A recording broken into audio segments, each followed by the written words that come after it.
En réponse à certains chrétiens qui disent que Allah est en fait Satan, c'est-à-dire le diable qui serait l'auteur du Coran pour qu'il puisse être adoré à la place du seul et unique créateur, le Coran, sourate 112, verset 1, dit « Il est Allah ». L'unique. La Bible, Marc chapitre 12, verset 29, le Seigneur notre Dieu est l'unique Seigneur, le créateur de toutes choses. Le Coran, sourate 13, verset 16, Allah est le créateur de toutes choses. La Bible, Ésaïe chapitre 44, verset 24, moi l'Éternel, j'ai fait toutes choses, seul j'ai déployé les cieux, seul j'ai étendu la terre. Celui dont rien ne lui ressemble, le Coran, sourate 42, verset 11, il n'y a rien qui lui ressemble, et c'est lui l'audient, le clairvoyant. La Bible, Ésaïe, chapitre 46, verset 9, souvenez-vous de ce qui s'est passé dès l'état ancien, car je suis Dieu et il n'y en a point d'autre. Je suis Dieu et nul n'est semblable à moi. Donc, pour te répondre, si Satan serait l'auteur Coran,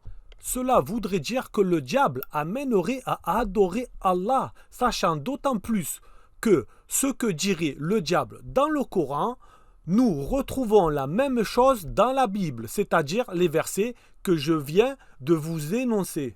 Résultat, comment Satan pourrait te demander dans la sourate 16, verset 98, que lorsque tu lis le Coran, cherche refuge auprès d'Allah. C'est-à-dire que le shaitan, le diable, te demanderait de prendre refuge auprès d'Allah contre lui, Satan, pour que tu ne t'égares pas, lui qui a pour but que tu sois égaré. Satan chercherait-il que tu sois guidé par Allah, que tu adores Allah? Il te dirait aussi qu'il est un ennemi. Il te dirait de ne pas le suivre. En fait, tu es en train de me dire que le diable appelle à adorer Allah et de ne pas le suivre, à lui, le diable. Suite à cela, c'est Jésus lui-même qui va te répondre, car tu es semblable à certaines personnes de son entourage à l'époque de Jésus, lorsque celui-ci dit dans Luc chapitre 11, versets 14 à 18, qui dit « Jésus chassa un démon qui était muet. Lorsque le démon fut sorti, le muet parla. Et la foule fut dans l'admiration. Mais quelques-uns dirent, c'est par Belzébuth, le prince des démons, qu'il chasse les démons.